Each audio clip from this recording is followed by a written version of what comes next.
Hi guys, welcome to my channel, and today topic is EDTA complexometric titration to determine the hardness of water. So this is the third video in this unit. You can watch previous videos which explains the what is hardness, types, disadvantage of hardness, units and expression of hardness. The link was provided in the description. So we already known the hardness. Hardness means water doesn't produces good lather when it is interacted with the soap. So if the water produces good lather, it is called soft water, and water doesn't produces much lather, it is called hard water. So comparatively, we can tell which water is soft water, which water is hard water, or comparatively we can tell which water having much hardness or which water having less hardness comparatively each other. Okay, by using soap waters, for example, if you have same quantities of water of different samples, so you have two sources of waters, so you are brought water from two different sources and keep it in a bottle with equal amounts and add the same amount of soap to two bottles and shake well, then one bottle forms good lather, another bottle will not form that much lather. Then you can tell the later forming water having less hardness and not later forming water having a much hardness. This is only comparatively study. You can only tell which is having high, which is having low, but you cannot tell exact value of hardness. So that means you are not able to measure quantitatively the hardness. To measure the quantitative hardness, we have a titration method that is called EDTA complexometric titration. The EDTA complexometric titration is oftenly used in industry to know the accurate value of hardness of water. Why? Because every industry utilizes the water and that water should be pure from the hardness. That means that water should be soft water for their activity. So every industry tested their water, what is the hardness in the water. So this method is oftenly used by different industries for getting an accurate value. Okay, so what is the principle involved in complexometric titration? That means why we have to use EDTA to determine the hardness of water. So EDTA has ability to form complexes with divalent ions. So EDTA has a like it is a ligand, it is an hexadentate ligand. So when the metal ion positively charged bivalent metal ions approaches to EDTA, it will capture by the six ways and forms a complex. This is called metal EDTA complex. So EDTA has ability to form complexes with divalent ions. So what? So divalent ions means Mg plus 2 and calcium plus 2. That means hard water contains temporary or permanent, whatever it is, water contain calcium and magnesium salts. When the hardness causing salt having water is added by the EDTA, that EDTA forms complexes with the M plus 2 ions, that means calcium plus 2 and Mg plus 2 ions. Then how much EDTA is consumed to complete the complexation of available M plus 2 ions present in the water? If you know that thing, you can measure how many M plus 2 ions present in the water. For example, the beaker having 100 M plus 2 ions. Okay, beaker having 100 M plus 2 ions. So one EDTA can interact with the 1 M plus 2 ions. So how many EDTAs are required to complete the completion of 100 M plus 2 ions? So 100 EDTAs are required. Okay, so like that, if you know, if you conclude one thing, 100 EDTA molecules are consumed to complete the complexation, then how many M plus 2 ions present in the water? 100. If one thing is you know, other thing you can determine, that is called titration. Titration mean determination of unknown concentration of a solution by using known concentrated solution by a process. So one solution concentration you already known, another solution concentration you doesn't known. Then by using known one, you are going to determine the unknown concentration solution. That method is called titration. Here we know the concentration of EDTA. By using known concentration EDTA, we will determine the unknown concentration of hardness causing salts. This is called complexometric titration by using EDTA to determine the hardness of water. Okay, so this is the structure of EDTA. So this called EDTA means ethylene diamine tetraesteric acid. Here you can see here. So ethylene diamine, two amine groups here, and each amine group having two acetic acid functionalities. So totally four acetic acid. So it is called ethylene diamine tetraesteric acid. So tetraesteric acid, when it is dissolved in the water, it forms a COO minus, COO minus, that means cations and anions. So when metal ion approaches to EDTA, so from minus ion, this minus ion attacks on the metal, and this minus ion attacks on the metal, and like this from this side two ions, and nitrogen having lone pairs. Lone pairs is nothing but electrons, negative charge. This also attacks on the metal ion. So totally from six ways you can you can show as this one. It is a perfect complexation by EDTA when metal ion approaches to here. So my question is, how we can determine hardness by measuring M plus 2 ions. So what is M plus 2 ions?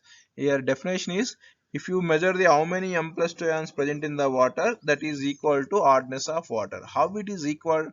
M plus 2 is nothing but calcium plus 2 and Mg plus 2. If you determine how many M plus 2 is there, that is equal to how much Ca plus 2 is there and how much Mg plus 2 is there. If you determine the how much Ca plus 2 ions is there, that is equal to how much calcium chloride is there, how much calcium sulfide is there, how much calcium bicarbonate is there. Why? Because if you have a HCl in a beaker, HCl in a water sample, that means if I add 10 molecules of HCl into water, how many H plus ions will produce? 10. So if you know the how many H plus ions present in the water, you can tell how many HCl molecules present in the water. Same way, if you know the how many Ca plus 2 ions is there, you can tell how many totally all the samples present in the water. The same way, if you know the Mg plus 2 concentration, that is equal to concentration of all these three salts. So no need to determine individually, or no need to determine how much calcium chloride is there, how much calcium sulfide is there, how much magnesium sulfide. No need. So you just required to know the how many calcium plus 2 ions is there, how many Mg plus 2 ions. Here also no need to determine individually how much calcium plus 2, how much Mg plus 2. Combinedly you can determine how many M plus 2 ions is there. So M plus 2 ions can form complexes with EDTA. That was the principle of this. So M plus 2 ion forms complexes when it is interact with the EDTA. So this is the complexation. So I can tell something. M plus 2 ions, calcium plus 2 and magnesium plus 2 ions are colorless ions. They will not produce any color. And EDTA also a colorless solution. And when it is forms complexes with M plus 2 ions, it forms MEDTA. This is also a colorless solution. That means you are adding a colorless solution to another colorless solution, and they are forming a new colorless solution. So now my question is, how can we came to know whether complexation is completed or not? So you are adding EDTA from burette to conical flask solution, conical flask having a hard water. So up to which point you need to add EDTA? You need to add EDTA up to completion, up to complete complexation of metal ions with EDTA. But how you came to know that thing, the complexation is completed or not? How you can came to know that thing? To know that thing, that is called endpoint. To know that endpoint, you need assistance. You need some of the help. So that help is provided by the EBT indicator. That EBT indicator used at pH 10. So what is EBT indicator? How it works? We will discuss here. So first we will discuss the theory. So let's start the experiment. So just take a conical flask, fill it the known amount, for example 20 ml of hard water. That hard water means it contains metal ions, M plus 2 ions is there. So now we just take the sample of water, 20 ml of water into conical flask. It contains M plus 2 ions. Water is there. In that water, M plus 2 ions is there. Now so that is called M plus 2 ion is called metal ions. Now you are adding EBT a 2 or 3 drops. That means very few amount of EBT. erichrome black tea indicator which is in blue color. Initially it is in blue color. When you're taking from the bottle, it has a blue color. Okay, so blue color solution, when you are adding to the metal ions, so it forms a metal EBT complex. So when you are adding a EBT to the water, so but your condition is to form complex it need a pH 10. So to maintain the pH 10, you need to add a ammonia buffer solution. That ammonia buffer solution is prepared by the combination of ammonium hydroxide and ammonium chloride. It keeps pH always at 10. Buffer solution mean the solution which resistance to change in the pH value. So to maintain pH at overall the reaction, you need to add a ammonia buffer solution. So you added 3 drops of or 2 drops of EBT indicator to the water. So sum of the M plus 2 ions, see here, not total M plus 2 ions. Why? Because you are adding very few amount of EBT. Okay, sum of the M plus 2 ions forms MEBT complex, MEBT complex. But still there is so many M plus 2 free ions is there. So from this M plus 2, some of the forms MEBT and some still stay as a M plus 2 ions. So this is the first step. So here when the MEBT forms, it has a wine red color. It has a wine red color. So total solution turn into wine red color. So this is the first observation. When you add EBT to hard water at pH 10, your solution turns into wine red color because of formation of MEBT complex. But thing is, this MEBT complex is unstable. If any external force is applied on this MEBT, it will breaks. But now presently there is no external forces. It will stay very happily, and total solution color is wine red. At present moment, some of the MEBT complexes is there and number of free M plus 2 ions also present in our conical flask water. Next step, so now you are adding EDTA from the burette. So this EDTA concentration we know. So you are adding EBT from burette to conical flask. So what is in our conical flask? So number of M plus 2 ions and some of the MEBT complexes is there. So M plus 2 ions are very active comparatively MEBT. That's why these M plus 2 ions interact with the EDTA and they forms MEDTA complex. MEDTA complex. This MEDTA complex is very stable one and it doesn't have any color. So it doesn't have any color. MEDTA doesn't have any color, but MEBT still have wine red color. That's why your solution still in the wine red color. It doesn't become as a colorless. Remember here, MEDTA doesn't have color, but your solution still have in wine red color because of MEBT. So what is the situation of your conical plus at moment? So here some of the M plus 2. So what is the situation at our conical plus presently? So here some of the M plus 2 ions form complexes with EBT and some of the M plus 2 ions form complexes with EDTA. So now for example total M plus 2 ions are consumed by either EDTA or EBT. So there is no M plus 2 ions present in our beaker. Still you are adding EDTA. Still you are adding EDTA. So now EDTA is adding to the solution. So here two things is there, MEDTA and MEBT.